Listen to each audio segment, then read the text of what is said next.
حضور اقدس یہ میرا قیاس ہے یا واقعی حقیقت ہے کہ مسلمانوں نے کہیں بھی اب خلافت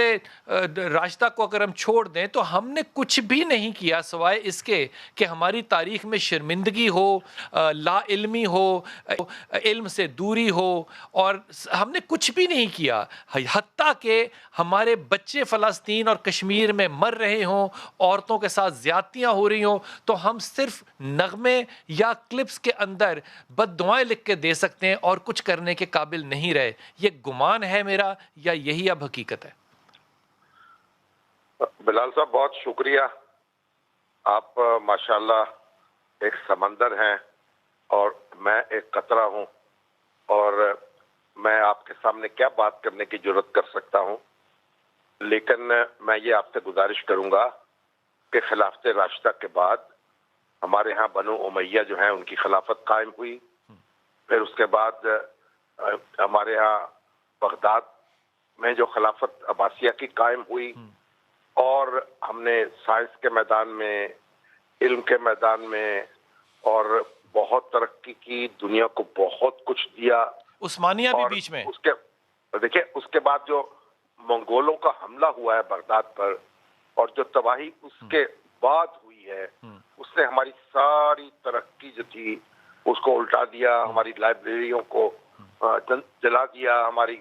تحقیق اور ہماری تحقیق کی جو کتابیں تھیں، ہماری جو لیبارٹریز تھیں، ہمارے جو سائنسدان تھے، ہمارے جو سوچنے سمجھنے والے لوگ تھے، سب کو تاخت و تاراج کر دیا۔ اور وہ ایک اس حملے کے اثرات جو ہیں وہ اب بہت دور تک پھیلے ہوئے ہیں۔ پھر اس کے بعد آپ دیکھیں جو سلطنت عثمانیہ جو ہے وہ قائم ہوئی، اور ایک بڑی ایک سپر پاور کے طور پر اس نے اپنے آپ کو منوایا۔ اور پہلی جنگ عظیم جو ہے، کیونکہ اس میں اسے شکست ہو گئی، وہ جرمنی کو بھی شکست ہوئی اور سلطنت عثمانیہ کو بھی شکست ہوئی،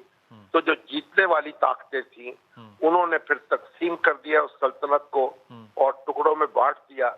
اور وہ جو اس کے اثرات ہیں وہ بھی آج ہمارے سامنے ہیں۔ تو ہم یہ نہیں کہہ سکتے کہ ہم کو مسلسل یعنی زوال جو ہے وہ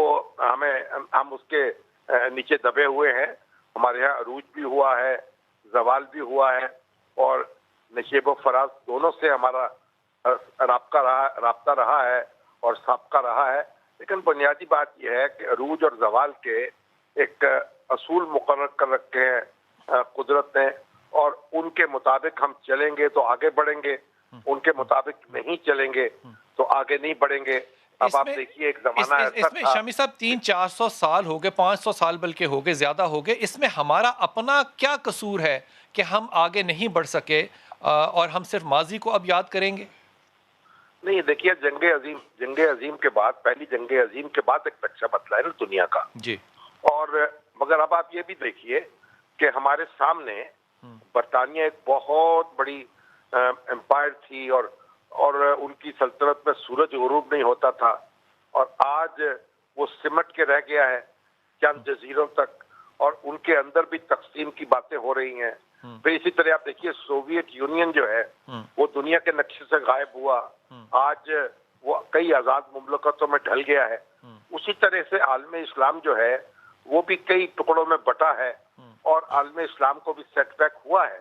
لیکن آپ دیکھیں کہ وہ جو سیٹ بیک ہے، اب آپ پاکستان کو دیکھ لیجئے، اب کس ایک زمانے میں ہم غلام تھے، تصور نہیں کر سکتے تھے کہ ہم آزاد ہو جائیں گے، پھر ہم آزاد ہوئے ہیں۔ تو بنیادی بات یہ ہے کہ جو کام ہمیں کرنا چاہیے، جو تحقیق کے اور جستجو کے میدان میں آگے بڑھنا چاہیے، جو علم کے میدان میں آگے ہمیں پھر بڑھنا تسلی چاہیے، رکھنی چاہیے کہ ہمارے ساتھ کوئی زیادتی، برائی یا ٹھیک نہیں ہو رہا، ہم بالکل صحیح راستے پر ہیں گامزن، اور یہی انشاءاللہ تعالی آگے اچھا راستہ ہوگا۔ ہمیں اپنی جو پریشانیاں ہیں اور اپنی جو مشکلات ہیں ان کے داخلی اسباب پر بھی غور کرنا چاہیے۔ ٹھیک، ہم ہمیشہ ان کے خارجی اسباب پر غور کرتے جی ہیں، بالکل،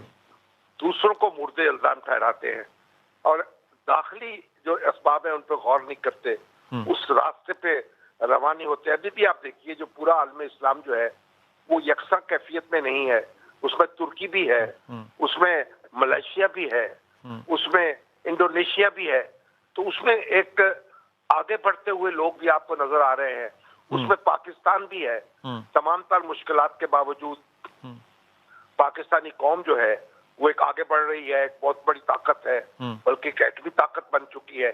جس کا آپ تصور بھی نہیں کر سکتے کہ اتنے کم فضیلہ ملک کو یہ اس طرح کی ٹیکنالوجی وہ حاصل کر سکتا ہے. تو یہ ایک ہمیں